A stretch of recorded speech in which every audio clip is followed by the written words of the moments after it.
Hello and welcome to this video that's going to demonstrate the import as reference options in IronCAD. The import as reference is for importing data with a lightweight format that cannot be edited but can be used for reference uses. So I'm going to go into import here, show you a few options here. To go down to import options, and you can see here import as reference, and then there's these combine options. I'm going to turn them all off to begin with and just show you importing an assembly without the options on. And you can see if you expand the tree, you get fully editable parts here in the tree. So that's without the reference on. Now if I go ahead and import the same assembly with the reference option on, I'll go import as reference, but without the combine. Combine would combine the shapes into one, but I want to just keep them individual shapes but import them as reference.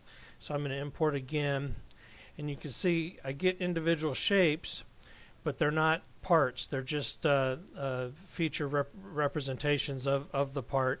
You can still snap things on, for reference, and create parts based on referencing those existing parts that come in, but they're not editable. If you select down, you can only get down to the part level. You can't go down any further. So then you can as well you can combine the shapes. So if I import with combine as reference on, this will allow you to combine the parts into a single part, and you'll see in the structure here both the parts become one single entity. And that can be helpful if you have a ton of parts that you just want to simplify down into various components. The last option here is to maintain the structure of the assembly or not. If I come in here, I can turn off maintain structure when combining. I can import that, and you can see it just brings in one shape there. The entire thing is a single lump. There's no assembly structure at all, so it brought it all in as one.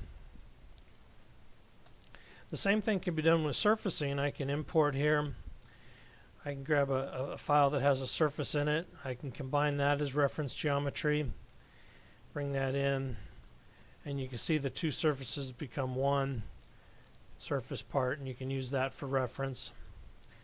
Probably the most useful thing for the reference geometry with the combine is a wireframe geometry. Say you had hundreds of wires that you were going to import and use as reference. Combining all those into one wire shape is helpful. I'll bring in just a simple example here, and you can see it brings it in as one shape, but you can also still use that as reference geometry, say for a surface. Maybe I'll put in a mesh surface there, and you can still select the individual curves for your surface type creation, but it's still just one entity as far as a 3D curve is concerned. So that's very helpful there. Another thing to note is that if your file contains links, you import them with the combine options, it'll maintain your links, so that's important to know. And then you can continue to maintain the links in the data.